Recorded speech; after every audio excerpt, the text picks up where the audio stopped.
This content is brought to you by Huawei. Most people know Huawei as a leading smartphone manufacturer, but they're much, much more. With 197,000 employees across 170 countries, their mission is to bring digital to every person, home, and company for an intelligent world. Their mobile expert in Zurich, Linda Di Geronimo, acts as their interface between Huawei, Swiss universities, and startups. Enjoy this video interview directly from MWC in Barcelona.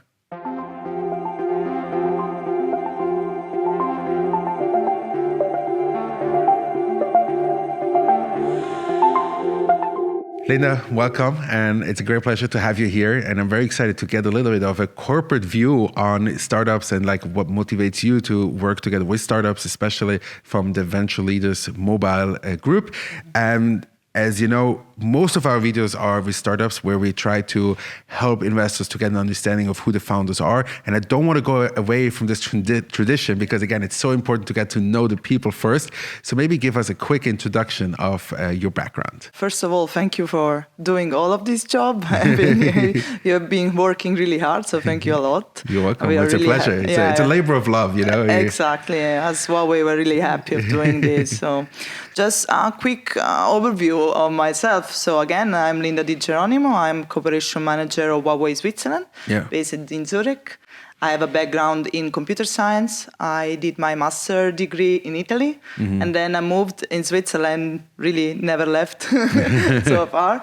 I did my PhD at ETH, and then I followed that up with a postdoc at the University of Zurich. Right. And then I joined Huawei. Right. Among other things, what I do is I try to make the connection happen between any team in Huawei that wants to do collaboration to any research resources in Switzerland. So it can be academic resources, so research institutes, research groups, it can be startups.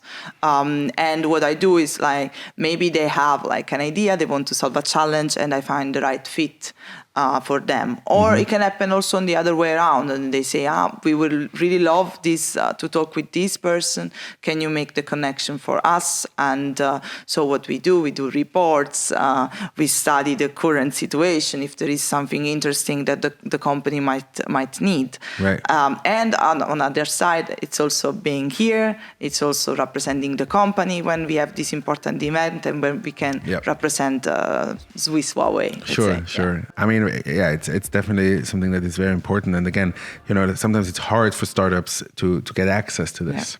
Let's talk a little bit about your academic research because, again, like you were published a lot of times. Yes. I mean, I didn't do a Google Scholar research, but I did see on your LinkedIn profile a long list of publications. Depends who do you ask? No, I know, but I know the holy grail in academic research is, you know, how many times have you been published? And I know also that is maybe an insider view that like sometimes you are, or not you, but in general, people can be, contributor, but they're still published and they're not the main author. But again, like that doesn't really like undermine the achievements, which I think is really great. But like, talk to me a little bit about like, you know, what you did in your academic research. Yeah, so at ETH, I started more on the topic of web engineering and human-computer interaction, specifically on mobile interactions. Right. So that's a perfect fit for me here, I will say. And it's actually really strange that we never visit the Mobile World Congress. So I was really surprised and really happy to be finally here. And then after that, I kind of moved more on the ethical side of human-computer interaction and generally like computer science. Right. So I got a fellowship back in 2018, 2019, where I studied the impact that dark patterns have on the users. So dark patterns are those user interfaces that are done to trick the user into doing things they do not want to do. Okay. So that I worked on this ethical side of human-computer interaction. Yeah. Can you give me some examples, like what are companies trying to do that, you know, users don't even realize that they're doing? Yes, so I will say that we just did a study and the majority of people do not really see them and they are there every time. So we can go from the easiest one where they pre-select some option. Oh, interesting. Right, interesting. or they put things into your basket without knowing. Really? That Yes. happened. And then you just check out and you bought stuff that you didn't know. Yes, like even insurances of $1-2, but still. Oh, interesting. Yes, there are many, like these can be seen as easy examples, but there are some that are a bit more like really pervasive and a bit more risky, I will say, especially when you involve kids into the picture. And they use games and they are like bombarded by ads, and that has an impact on their brain.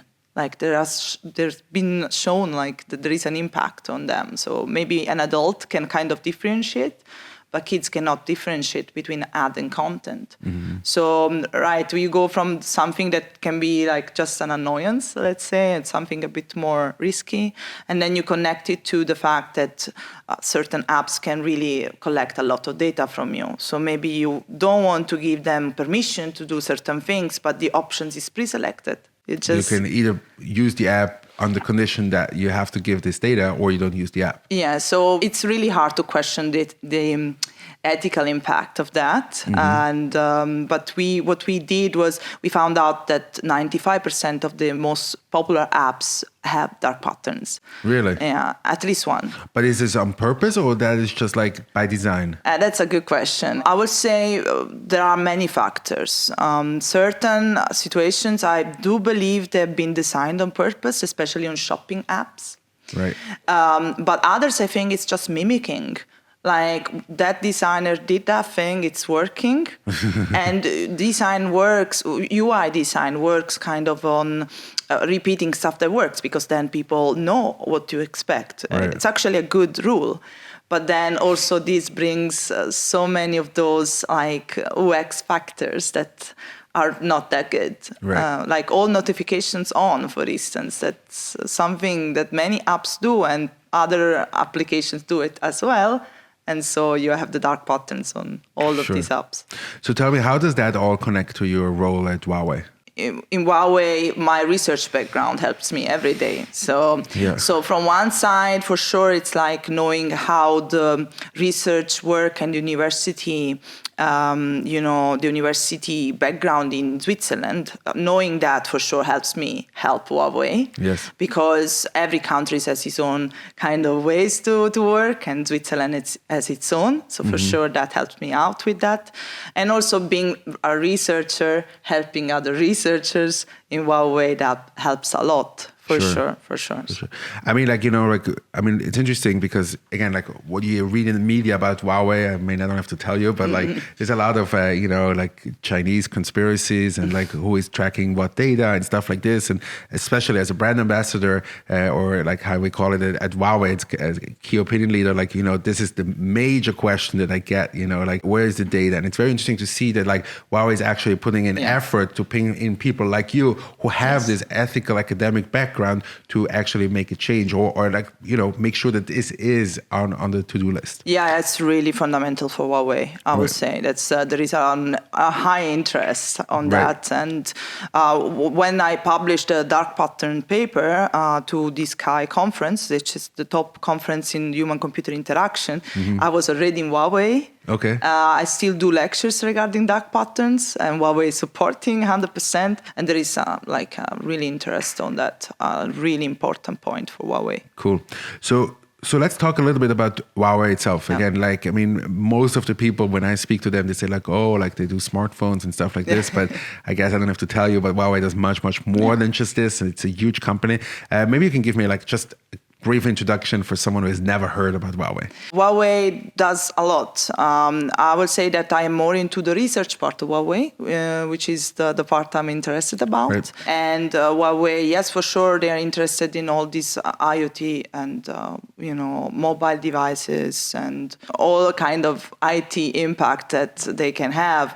But I'm really much into the research part, and I see the research side of Huawei, and I see there is a really high interest in looking what what's our impact, what we can make, how can we make the world better place with technology in the next 5, in the next 10 years. Right. So that for me, it's the message that I will like to bring when talking about Huawei more than any specificity, Absolutely. Yeah. It's very interesting because I remember, I think it was 3 or 4 years ago in London, I had the chance to meet one of the rotating CEOs of Huawei. And it was very interesting to see because, again, you said 5 to 10 years, which compared to a lot of other people, they see a timeline of, let's say, 1 to 2 years. And I guess, I've experienced it many times with Huawei that like they have a really long-term perspective. Now, this rotating CEO, I forgot his name, but what he said, like basically he always like thinks of generations. He thinks of making the pie as a whole bigger than trying to get a bigger chunk. Like obviously a business and obviously wants to have a bigger chunk, but like his main motivation is get mobile to more people, get 5G more accessible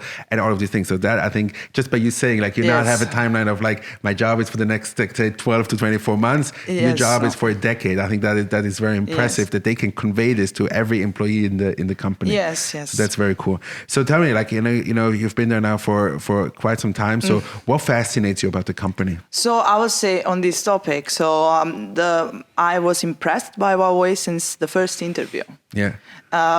Without saying names, I had other kind of experiences with other companies. Yes. And we didn't speak the same language. I would say that was the thing.